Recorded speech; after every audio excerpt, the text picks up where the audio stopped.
Thank you so much for joining us, Kim and Erica. Thank you, Dr. Joy. Thank you for having Thank you, us. Dr. Joy. It's a Yes, I'm pleasure. very excited. I've been anticipating chatting with you all. So, when you were joining Living Single, did you have any idea of the legacy that it would leave behind?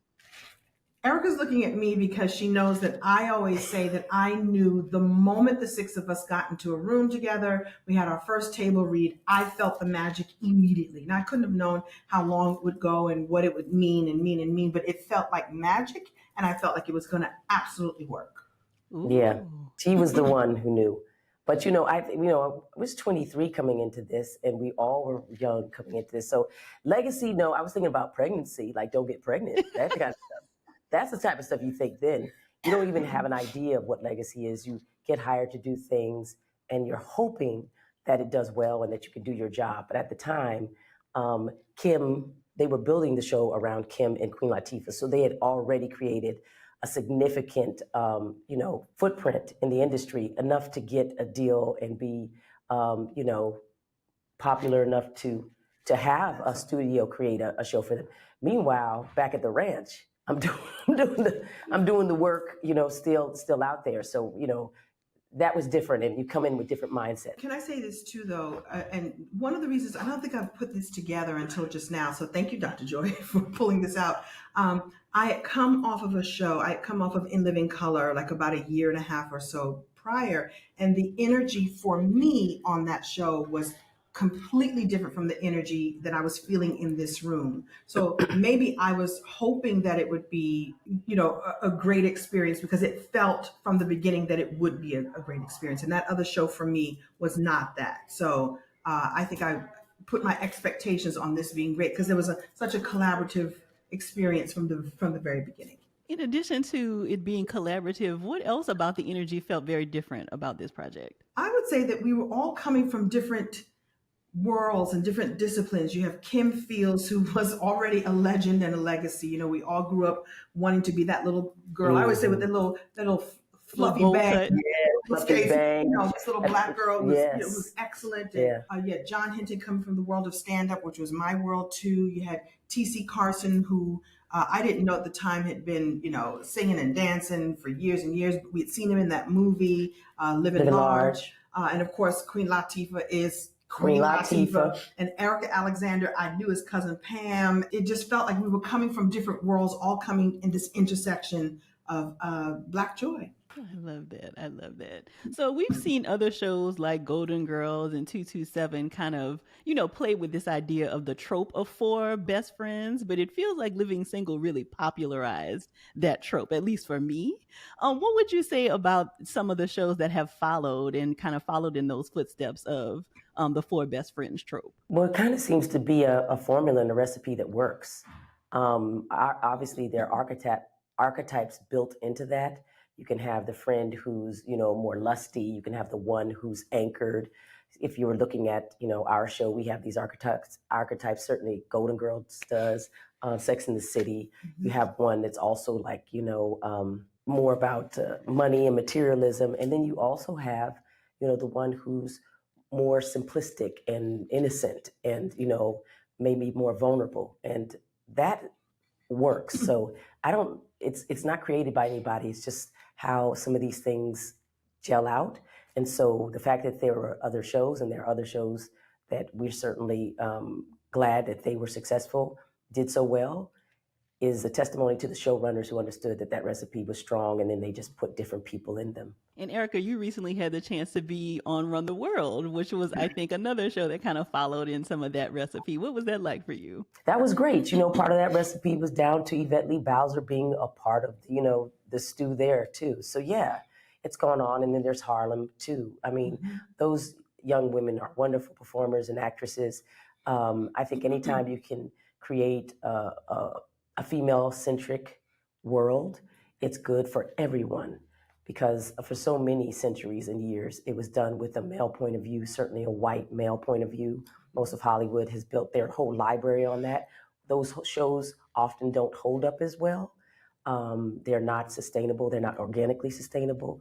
But where there are women, there is, I just think, the nurturing and the long-term growth that you need.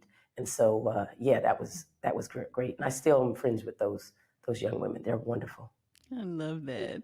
So, continuing our conversation about legacy, what does legacy mean to you now as you are reliving Living Single through the Reliving Single podcast? Erika, you can tell me if you agree or not. We've had 30 years, 30 plus years of living inside of these characters and having people on the street and people in the bank and people on the plane and everywhere telling us how much that they love the show and how it affected them, or how they may have become an attorney because Maxine Shaw, attorney at law, made it possible, or witnessing the innocent love between Overton and Sinclair was possible. And so we've heard it for years and years and years and years, right? And now to have this beautiful vessel that has been created for us to do this love letter to the fans and to relive the show piece by piece. We're going step by step, through every aspect of the show and reliving things that we didn't know about each other, that we didn't know about the show, and digging into the culture and the meaning of all of it and the meaningfulness of all of it. I think that it makes the legacy feel even richer.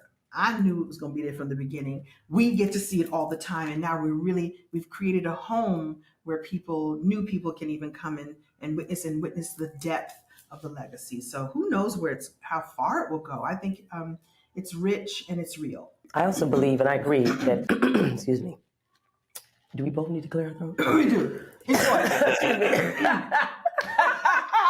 Let's just do it and get over with. Okay. There's the show and then there's show within the show. Of course. That is the show within the show. It's whatever we'd like it to be. And what we'd like it to be, as well as a love letter, is a master class. Where we get to tell everybody what we've learned, but also, talk about comedy. Kim Coles is a comedy genius. And where else can she just be herself? And just by watching, you can see how she lays things out, how she's able to balance interviews in the room, how she's able to, just move, back and forth between us, the chemistry. That's something that young people need to see, but also we can explain things.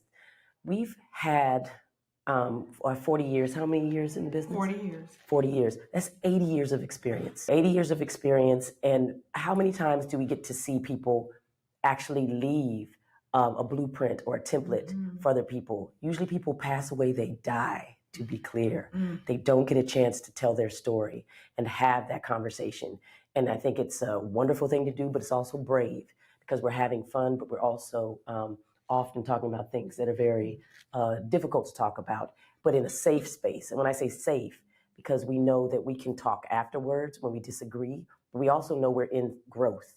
We've been in growth for a long time and in conversation for a long time, and will continue to be. So I'm really excited about that part of it. Can you share maybe what's been the most difficult thing to talk about on the show? No. You go first, Erika. It's difficult to talk about things that I think we had very little control over, and we're still trying to process and manage and are frustrated with. So I'll just speak about myself. You can go through and have a career and be very blessed and highly favored, as people say, but still have your own disappointments, and they can be connected to any show. But inside of this, we did 5 years. It's a long time to be in a place where you can have a connection with people for good, bad, or ugly that you may not have been able to speak about while the show was happening. May not have the maturity, the time, and may not have made the effort because you didn't know how. That's not resolved just because we show up. So I think that personal things are hard, but also the things that the studio and or the network, any of those things that we didn't understand were working around us, the apparatus, that's hard to talk about because it affected people's lives. So I'd like to say that, if we knew better, it didn't mean that we could do more.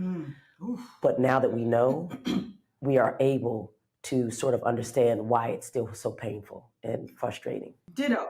I would say learning that Erika and I we talked a lot back then. We haven't talked as much in the past few years as we did at that time. And to know that she was going through difficulties that I was like, why didn't you tell me? I didn't know that her father had just passed away. she kept that away. And so it's been difficult but very revealing about her work ethic, her integrity, her character, and it would have been nothing wrong with her actually explaining, this is what I'm going through, these are the difficulties I'm going through behind the scenes. It would have been fine, and she would have been held by all of us. So to learn that, it feels challenging because I would have loved to have been able to be there for her, and she didn't allow me to be. I'm making it about me. No. So to know anything that gets revealed on our podcast that has to do with something we didn't know, or something that we couldn't have changed, or something we didn't know how to change, is challenging, because in this, this age and stage, I'm older than Erika, but in this age and stage, I would have known what to say and what to do, I think. And to know that growth was available, and I wish I had done it then, is challenging. Yeah, and we have our struggles now. Like, we are always sort of finding where the balance is between who we are now.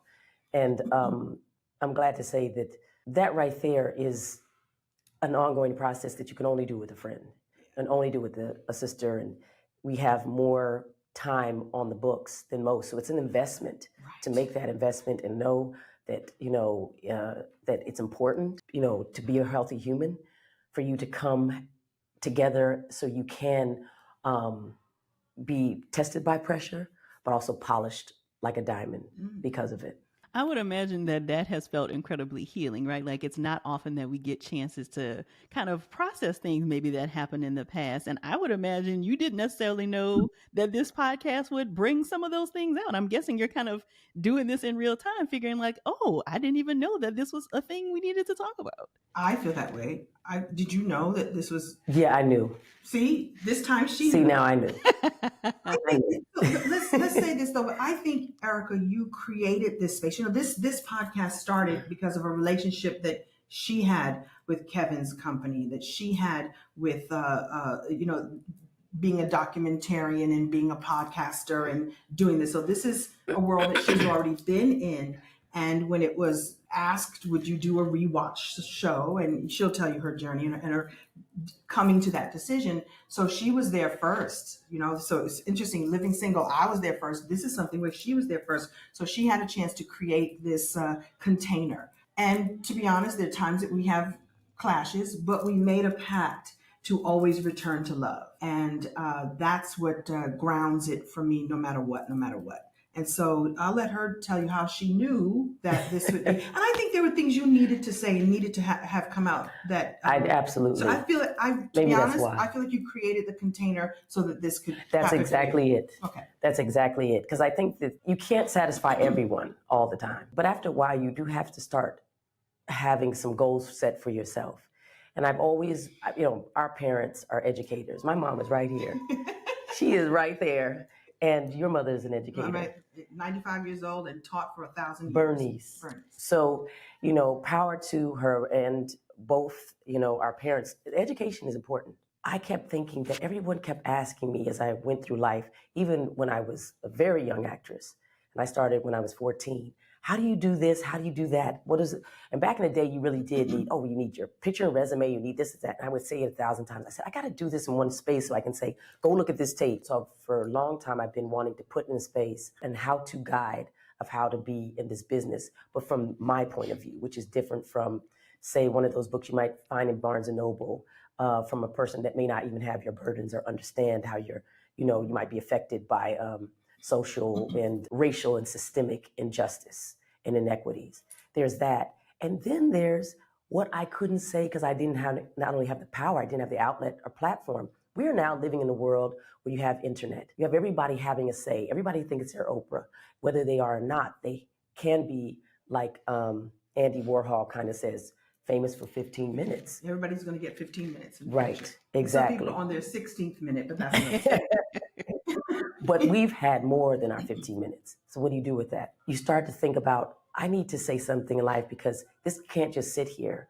And so when I think about what I learned in doing other podcasts that had different, different goals, that you can go long and deep in a long conversation. So we've got, just like you, Dr. Joy, an opportunity to go into nuance, but also for people who are watching for them to see us go up and down and find our way and then come back to things, come back around, give more context, or, just lay that there and then it comes back. So I'm sorry, there's no place else you can do this for this amount of money, And when I mean it's like a DIY thing, do it yourself, and yet in partnership with someone like Kevin Hart, who has the expanse and the resources, we can do it. So there's going to be, in this first season, 32 episodes, and that's almost 32 hours of discussion, guided and also intentional. And that's what people are saying they like. They say, we feel like y'all are trying to really say that your time is valuable. We don't want to waste it, and we don't. But finding that balance is tough because we also have to be free to create in the moment. So there you go. And we get to be ourselves. And I'm grateful for that because there's so many people who want to reboot. They want to reboot. Please do a reboot. And for years and years and years, I was like, let's do a reboot. And this is better than a reboot. I am certain of it because we get to be ourselves and talk about the thing that you love. And I think it's better than the reboot. That's what I'm calling it. We are not our characters. And most people don't get to meet us. And even in this, we are a version of ourselves. We are, a curated but also polished version of ourselves because we are in entertainment and you're polished by, your job, you know how to do it. But most people are meeting something that they have no control over because they are a tool in someone else's toolbox. You're playing a character. Those are not your words. And the people start to say, are you Sinclair or is Kim Sinclair? And I say, well, they're both. But I can assure you that Kim is Kim and Sinclair would be a totally different person if you just in your mind cast someone else. You could see how different. And people need to see that there are real human beings behind this, but they also need to see that Black women do have agency and that we can speak for ourselves. And we are a very complex, center of what culture is, but also that we deserve the dignity of making our mistakes out loud, but also showing you just how good we are and owning that because we are good at our jobs and you need to know how we got here. I appreciate you saying that, Erica, and I would love to hear about any mental health impact or challenges you've had to like your personal identity after playing such an iconic character. Like I'm looking at you and working actively to call you your actual names as opposed to your characters, right? Because it's so iconic. And I would imagine that has had maybe some impact on your mental health. Can you talk about any of that? Well, I'll let Kim go last because she's actually, that's what she does. She goes and she has, a whole life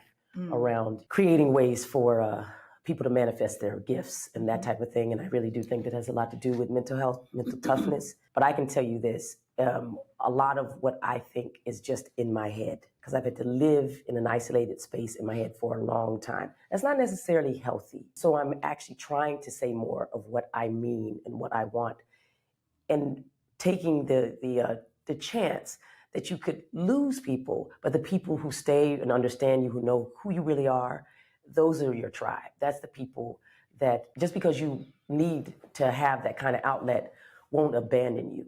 And so maybe abandonment is an issue for me. And it made me be very self-sufficient. It made me also have to be very pragmatic. I don't necessarily have reps who are coming to my aid and, hey, what's this and that? I don't talk to them. That's just not who I ever was. I don't really like to tell people what I'm going through. That comes from having a mother and a father who were both orphans. And we were alone on that mountain in Arizona and in New Mexico.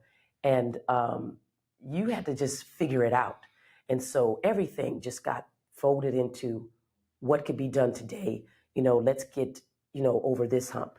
And so after a while, you live your life that way. But you do have a right to start to work these things out. And as you say, people say, oh, let's unpack that. I used to hate that phrase. I was like, that's so stupid. And I said, you have a lot to unpack. So I think that's tough. And I try not to go too much into it because I always, cry. But the truth is, I also know that my tears are just as important, if not more important than my laughter. We suppress our tears, but not our laughter. That is wrong. Every time you feel the urge to cry, you should cry, because I'm teaching myself as an actress how to stop myself from emoting in front of people. And I can't, because when I need that skill set and they say action and I hit the mark, I'm gonna have to have a very fluid conversation with my emotions. And what about you, Kim? I'm perfectly sane. All is well. There's nothing wrong. Why would there be something wrong? Ever. Mental health? What? You too. I am and will always be a little bit cuckoo for Cocoa Puffs, and that's okay too.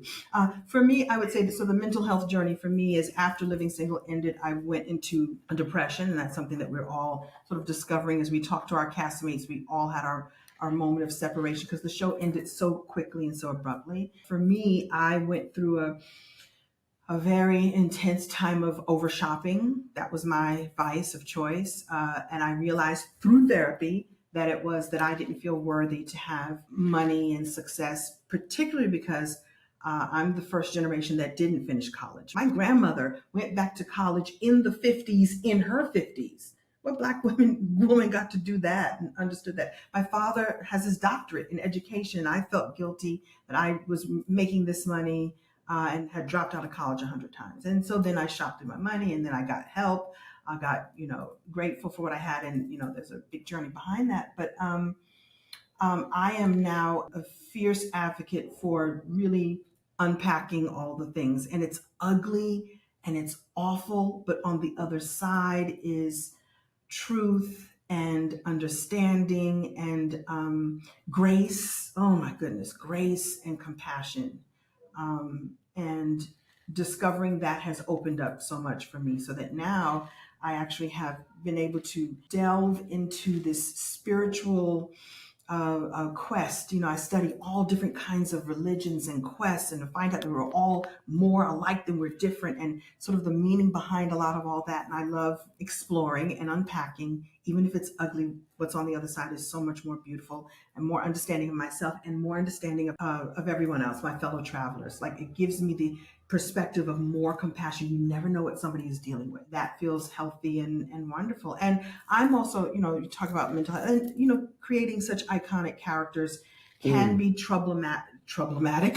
Sometimes I make a word. Can be problematic because you're so identified as that character. But I've come to embrace it and love it and go, hey, Sinclair. Yes, I am Sinclair, but my name is really Kim Coles. I know your real name, but you Sinclair to me. And I go, okay, that's all right too, that something lives for this person in that space where they resonated and they felt that this girl was relatable. And I can only embrace that as I go explore so much more. We both have done a good job of exploring other gifts and talents and allowing ourselves to, and I don't know, it's actually a requirement to keep growing. Got to. You got to. And I think that's why this masterclass is so important, because there are plenty of folks that would be happy to rest in their laurels of the great Maxine Shaw, attorney at law, or Sinclair James. Would happy, like, I did that. That was great. It's like, there's so much more. Do you even talk about it that much? I mean, when you're outside of, I don't even talk about the things I do, because to me, once they're done, I'm not saying I don't. It hasn't affected me, but I'm already beyond it once I'm even in it. Like but you saw me do that. You say I'm going next. Next. She used to say, I'm going to my trailer to create my comeback piece. Like, she's going to need to come back. Where do you think you're going? I think we have that in common, that we both have all these gifts and talents, and we're unlocking all of them. I have everything in a big giant soup and a big pot, and I go, well, this gift will be useful here. I take my comedy and I infuse that in my speaking, and so it's a great big soup. I wonder, Dr. Joy might see that as me also not allowing myself to be worthy and bask in some of my accomplishments. Yeah, my mom messed me up there. Be humble. Be humble, Erika. But that doesn't mean you're not humble if you don't bring it. Listen, everything you do, you bring it with you. I think it's all a beautiful stew or soup, to use your words, of who you are. So it doesn't mean that I think you're very humble, or as the Jamaicans say, very humble. You're so humble, Erika. If you take out the H, that's a Black woman. You're humble. Be humble. So humble. So what would Dr. Joy say? I definitely think that could be plausible. No, I'm not going to diagnose you. Can you diagnose us from just a few little? No. What do you know? No, I would have to take a longer time to work with you to be able to. That was good. You don't want There's a whole lot of folks that will peg you, like, let me tell you about you. No. I love it. professional. Yes, Deb, okay, exactly. but you've watched our characters for a long time. Have you diagnosed them? Oh, I would have to do a rewatch to do more in-depth Okay. diagnosis, but I definitely That could would see be some stuff, interesting. right? I Maybe, definitely maybe could see that's some how we stuff. get a second episode with you. Exactly. Yes. I would love to delve especially more into the commitment issues that Max's character had, for sure. Interesting. Mhm. So we have to get Yvette Lee Bowser in here too. Mhm. That's Exactly, commitment exactly. issue. So can you talk about your career trajectory following Living Single? Maybe specifically for you, Erica, because you didn't necessarily know. It sounds like Kim knew it was going to be a success, but you didn't necessarily go into it thinking it would be Uh, what it was. So what was it like to kind of continue your career after such a generational show? yeah, it was rough to continue my career after that. It was. I think it was rough for everyone. So we were going into a period where we had uh, TV shows with black casts on it all over the place, from NBC to ABC on and then Fox. Fox built its entire network with black talent. And then suddenly everything changed. I'm like almost overnight. And that affected everybody, not just me, but to your point, if you go in and people are saying, oh, you're great at this, you're good at this, we love you, and then nothing happens, no offers, no nothing, and you go to auditions and suddenly you're sitting with people who are coming from college and they're going, what are you doing here? I'm like, I guess I'm auditioning with you for the same thing, which seems weird. And you have a stiff upper lip and you do it, but you also it starts to wear on you because you go, wait a minute. I know I just climbed a mountain and I got to Everest. Why am I climbing this same mountain? So Taraji talks about it. Certainly Monique has talked about it. It has to do with the inequities that are inherent in this business. It has to do with not only the disparity of roles, but for the fact that they actually segregated television after our shows and even ended many of our shows on the premise that it was time to sort of switch and do more mainstream shows. They'd say that, and then put us to networks that were building themselves on cable. And that's the CW and WB and all those other things, UPN. At the time, we called it the Underpaid Negro Network. I mean, you don't want to be in that position and thinking that you're starting from, the beginning, but you always seem to be doing that. That's frustrating because you're right you think I'm in my prime, I'm 28, let's go. And they're like, wah, wah. So what you do is I decided to teach myself different skill sets. When I was on the Cosby Show, I immediately saw that there were writers who were black, but also I knew that I didn't have power. And I never am a person who doesn't want power. I've gone through life in unpowerful positions and it's not good. So you want to have more collaboration, more say. So I thought I'd teach myself writing, but I didn't have the discipline and I didn't have the skill set, the craft. I didn't have the ideas. You have to sit in a chair, and then come back and rewrite and put something down in paper. It's a very brave thing to do. And you do it over a long, long time. I ended up marrying a writer, and he was the one who really locked it in and said, Erica, you're never going to be good at that unless you do it. And then I started to do it. And my life started to change. Got more opportunities as a comic book writer, as a screenplay writer, as more text, prose. Then I became a surrogate inside the political sphere, where you're always writing, but through a different POV. I'm a surrogate for Hillary. I'm a surrogate for Kamala. I'm a surrogate for this senator. I'm a surrogate for Stacey Abrams. All these people. How do I speak about myself, but through the policy and lens of legislation and legislators? Like, that's mining who you are all the time. That's also making you have to refine your thoughts. And so years and years of that, and then also just doing the damn thing, created opportunities. And then people started coming to me. Josh Whedon said, hey, would you, spin that off for Buffy the Vampire Slayer? And, give me a group of, here's what I need, boom, boom, and then goes away and lets me do it. And then John Lewis' office say, hey, we hear you have a production company. It started it with Ben Arnon, who's my partner. Hey, are you interested in a documentary about the congressman? Sure. And suddenly you're doing John Lewis Good Trouble because someone's giving you a shot, and that leads to a reparations documentary. And now you're directing and you're in the DGA and you're learning things. So all these things that you think don't matter, it adds up to a life and a career that you can be proud of, but you must do the foundational work. And the foundational work I needed was to know that one monkey don't stop no show. I'm an actress, but I'm also an intelligent person. And I knew I couldn't make a living waiting for the next job. I would have to grow. I would have to expand. More importantly, I'd have to be just as good there hopefully, as I was in acting. I do think that's my core skill set, but now I feel more confident as a creator and a performer and also a producer. But it's a hard thing, and you do it every day, and you sometimes miss and sometimes you hit, but at least I'm there, and a new thing comes around and you find out that what you didn't know then, you can apply, and next thing you know, boom, you've locked in. I know how to do that. So I'm grateful. And that's what I think is the next few decades for me is going to hopefully me doubling down on that and expanding and growing and building an empire. Ooh, we love it. What about you, Kim? What has post living single career pursuits been like for you? Building a Kimpire. Ooh. That's what I call it.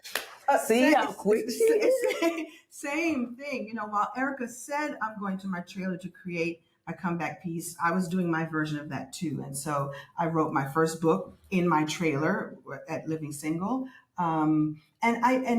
That time that I was struggling with, shopping and not working because I wasn't getting the auditions either, the same boat, but we didn't talk about this at the time. I thought that I would go on to the next height and height and height. Don't you love people who say height and not height? Yeah. Height. I was going to the height, the zenith.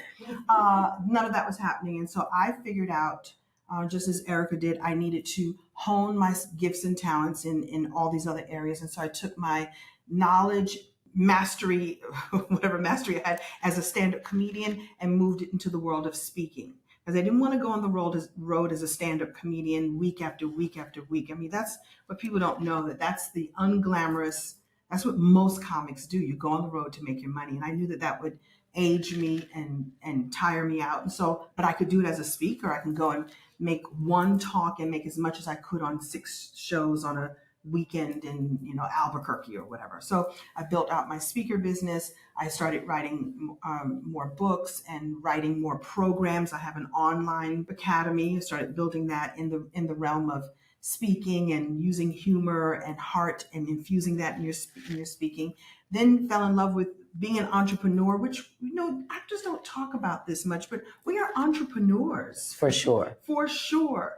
And so I took whatever I learned and developed this love really of entrepreneurs. And now I teach entrepreneurs how to be better speakers, how to write their books. I have my own publishing company called Hot Coals Publishing. So I use my platform to help lift others, to help teach others how to lift and have their own empires. And so that's the legacy that I'm building and doing. And so now what's happened is, if Hollywood doesn't call, I go like, okay, that's all right by me. I'm gonna be over here doing what I can do. And there's nothing better than taking your gifts and talents and abilities directly to the people. There's no guy in a suit in an ivory tower going, she's the one, or she's not the one, or she's gained too much weight, or she's too this, or not enough that. Like, the people get to decide. And once I realized that the power was in the people's hands, and I always felt that as a comedian, that it's about the audience. If I can please the audience, if I can bring them along on a journey, then I will have decades and decades of work that I got to generate and I get to be in control of. And the jobs come. We both have shows that we're working on. It's like, oh, you want me to come and eat free food? Thank you. You want me to come and stand in front of that camera? The free food is the best part. And to be able to continue to contribute into my SAG health. Sure, I'll do that. And I get to do this other thing that is fulfilling and that I get to take directly to the people. And that's what we have in common. We've done it in different ways, but it's the thing that we have in common. And what would you say about the lasting impact that Living Single has had in terms of how Black women are portrayed in the media? I can't even speak to how proud I am of these 4 women. We looked different, we had different qualities, and yet we had this sisterhood that I think resonated with others. Others saw their aunties, their cousins, their little sister, their big sister in us. And I love that we loved each other. And that is, it's a sitcom, of course. There's jokes, of course. But there was always a coming together, both behind the scenes and on camera.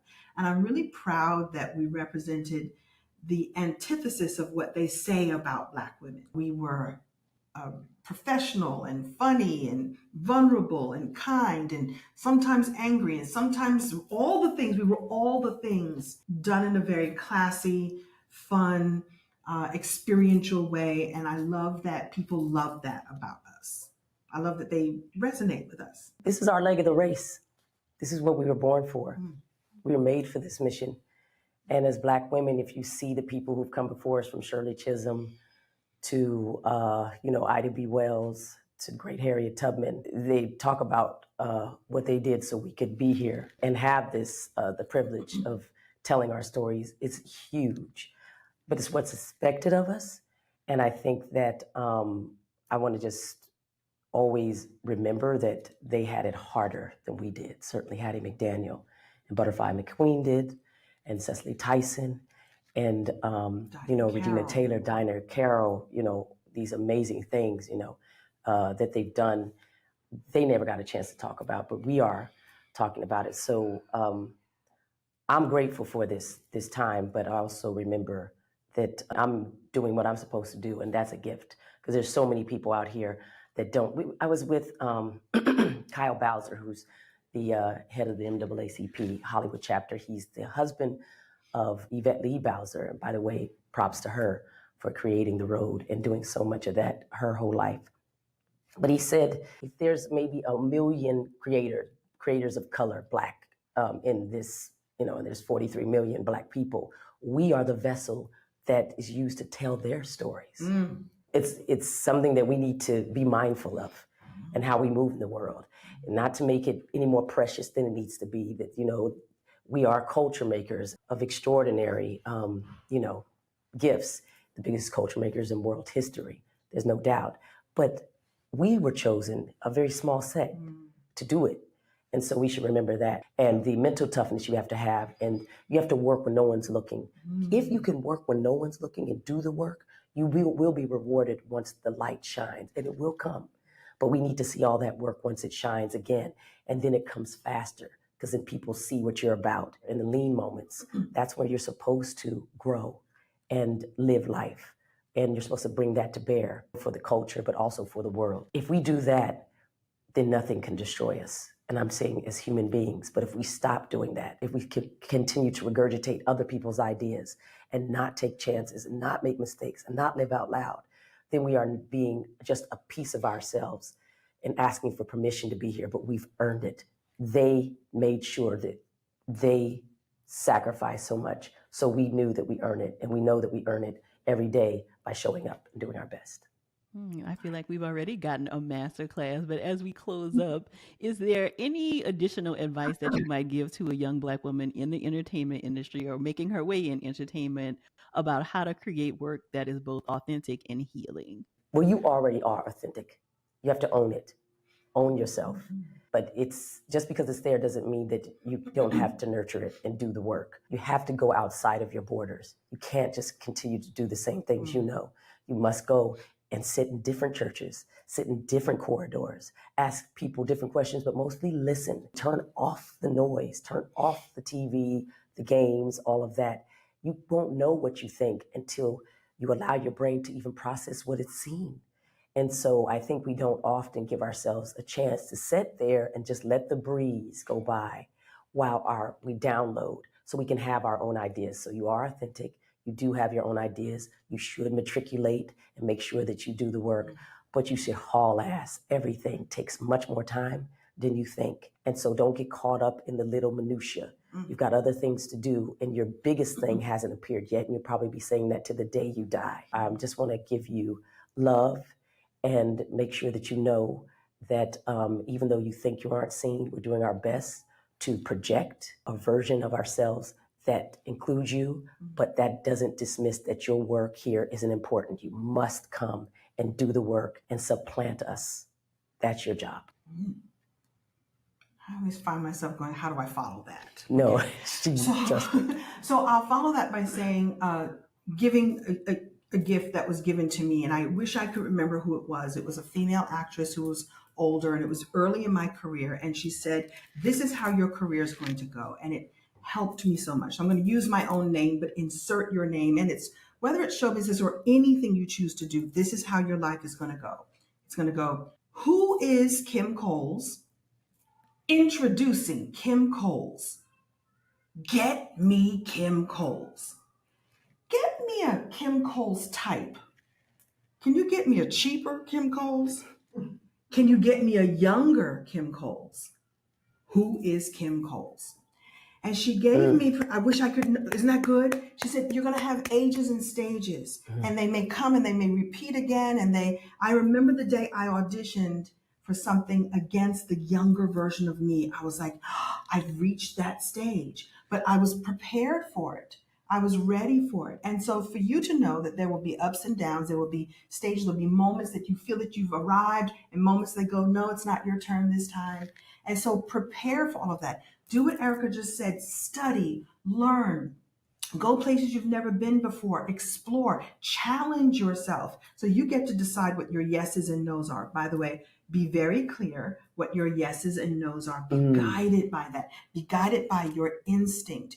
Have a spiritual life. Whoever the God of your understanding is, go on and get that, so that you have an understanding and a knowing when you walk into a room whether or not you're really meant to be there. And you're meant to be in every room. I don't mean in that way, but I mean that you're meant to say yes and no to things. Saying no can actually be one of the most powerful moral things. Foundation. Really, a moral, integrity foundation. Yes. And so I was given that gift to be prepared for all the ages and stages. So I don't get scared at any of it anymore. I go, oh, that's what that is. What does that mean? Maybe I need to retreat and take this time off to be quiet and learn, or to be quiet and do nothing and wait for divine, interaction.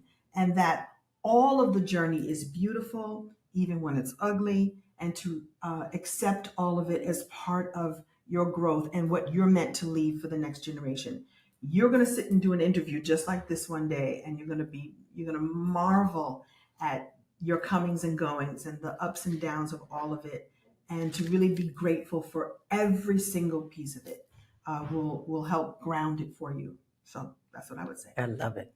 Beautiful. I love it. You know, it's so funny. I just want to say one thing about being. Well, the light went out. The light went out. Well, that was it. That was it. We still look good. That was it. What were you going to say? I was going to say that people think that being in comedy or having comedy means that that you're not serious. But I find that comedians and people are funny that are the most people who are the most, they're serious as a heart attack. Well, we were talking about this the other day, that there's the comedy mask, but there's also the tragedy mask.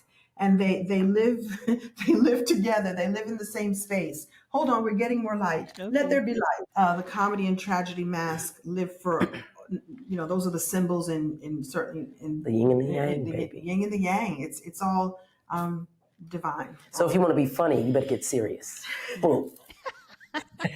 We love it. You better find the joy, right, Dr. Joy? I love it. Absolutely. Absolutely. Well, this has been so wonderful to chat with you. Please let us know, where can we stay connected with your work? Where can we check out the podcast? Well, you can go to @Reliving Single Podcast on all the YouTube, all the places. Spotify. I highly recommend YouTube because we look so good. Spotify and all the places. Fun. And you can follow Erika Alexander the Great, and I am Kim Coles. At Kim Coles, not I am Kim Coles. And we're out there doing our thing. Yes, and thank you, by the way, for the support over the years. It's been phenomenal. We really feel the love after all these years. We would not be here without you. You're creating this. The success of the show is only because our fans, will demand it. It's not because we earned it or deserve it. That's not how this works. It's because we demand it. Those numbers matter. So anybody that's already liked or followed and watched the whole episodes through, you're creating the space. It's a long, marathon, and not just us. Other people are coming to do it. And so we need to set the stage for how we need to not only be taken seriously, but also how we're promoted and marketed. And that builds the case. So thank you so much for our friends. We saw our friends. That's one part fan, one part friend. We have a few quick social questions. So if you could play any other living single character, who would you pick? Kyle. Really? Hell yeah. Really? He had money, freedom. He was having a good life. He had power. Hell yeah, Kyle. Okay. What about you? I would stick with Sinclair. I don't want to switch. Got it. I know what I know. That's what's up. So we all know that Living Single was based in Brooklyn, but do you know what neighborhood they were specifically living in, and where do you think a modern Living Single cast would live today? I think they were living in Brownsville. You think so? I think they were in Crown Heights. Were they in Crown Heights? That's a good question. I don't know. It was a beautiful brownstone. It was a beautiful brownstone. Yeah, it could have been Bed-Stuy. I think it was Crown Heights. That's what I'm going to say. We just need to ask you that. And what was the question? Where would the modern day Living Single live? Brooklyn, because Brooklyn's real fancy now. In fact, I don't even recognize it half the time. So I would think Brooklyn. You have an apartment in Brooklyn, right? No. Oh, no. You had an I did. But Brooklyn would, I think it needs to stay there because it would show also the gentrification and all the things that have changed, and they would be informed by that. That would be interesting to see what they'd say. Yeah, right. Mm-hmm. Like artisanal cheeses. We didn't have that when I was growing up. Yeah, we just had stinky cheese. Stinky cheese. Old cheese. I called you cut that off, that bad piece off, and you keep it moving. Right, or government cheese. Right. My mother would go and get the government cheese, but we weren't really eligible for it. So, Kim, this is good cheese. She wouldn't get, I think you're pilfering from the government. We could afford the cheese. She was a teacher. She would go and get that government cheese. Yes, and that was in the back of the That's reparations. Okay, good. Thank you. You do what you want. Okay, which Living Single character would you go to first for advice? Khadijah. Easy. Okay. Sorry, Sinclair. No offense. If Living Single were rebooted today, what modern twist would you like to see in the characters in their individual friendship dynamic? Modern twist in their individual friendship dynamic? Mm-hmm. Like, what twist would you like to see to make it a little different for a reboot? I know I was going to say to be funny, but I really don't want this. What? Well, I think you and Kyle might be polyamorous. Oh my gosh. We already were. You were. You're right. You were. We were. Right. Okay.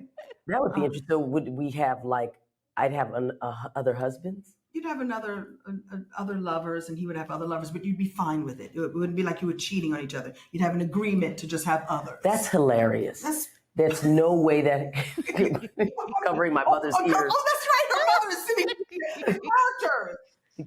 The characters. You would have. That I think would be interesting for Regine. Oh. Yeah. I think she just wants one rich man. That's all she can have. No, that's wanted one rich man. That's enough. But how about what if she was one of three? The rich man. I don't think she would have done well with that. Not allowed. Well, yeah, but y'all would see y'all got no problem thinking about polyamorous Max. What's that? What kind of hoe is she? Not hoe. Just. Oh, sorry, Mom. My mother's like. Goodness. Okay, what about you, Sinclair? I think Sinclair and Overton. What was the question again? I would like to see Sinclair and Overton divorced. Why? Their way back, because we'd be interested to see how that happened. They had a love that was love divine, but we see things and we think it's a fairy tale. But what if it didn't end up to be that way? And how do they get back? Okay. After the love is gone. Okay. How could you lead me on? Come on. Okay, so I like the idea of us, but we're working our way back to each other. No, I'm not saying that happens, but it would be interesting to see if it could happen. Because we know that Max and Kyle were playing that game. Okay. But that would be, come on now. It'd be interesting. Tune into that. It would be. Maybe this is why there hasn't been a reboot. Maybe she has children from 3 different men. Who? Sinclair. No. She has like a whole posse. Why not? You're going to make Max some sort of, No. Jezebel. No. No, the great thing for you all is that it would be understood and allowed. That's why I said I didn't want to say, this is why there hasn't been a reboot. That's right. Do you see the evil eye she's giving me? See you in Cherry Hill, New Jersey. Return to love. Remember, not everybody's in Brooklyn. Overton and Sinclair in Cherry Hill, New Jersey. No offense to Cherry Hill, meaning they're off, someplace else. off campus. Doing their own thing. They're off, Good luck. They have to come back, make their way from Trenton. It may be very contentious to figure out what a reboot would look like. Thank you, Dr. Joy, for creating a platform to have deep, rich conversations about mental wellness and mental health. It's actually the buzzy thing is Self-Care Saturday, but the truth is it's mental wellness every day. Thank you for having that perspective. And we're inviting ourselves to come back on our show after you've analyzed us. Of course, anytime. You have an open invitation. It's a little free therapy won't hurt. Doesn't hurt anybody, right? Thank you so much. Thank you, Doctor. I just feel like she's going to analyze me as a freebie seeker. No, Thank you, Doctor. Thank no. you.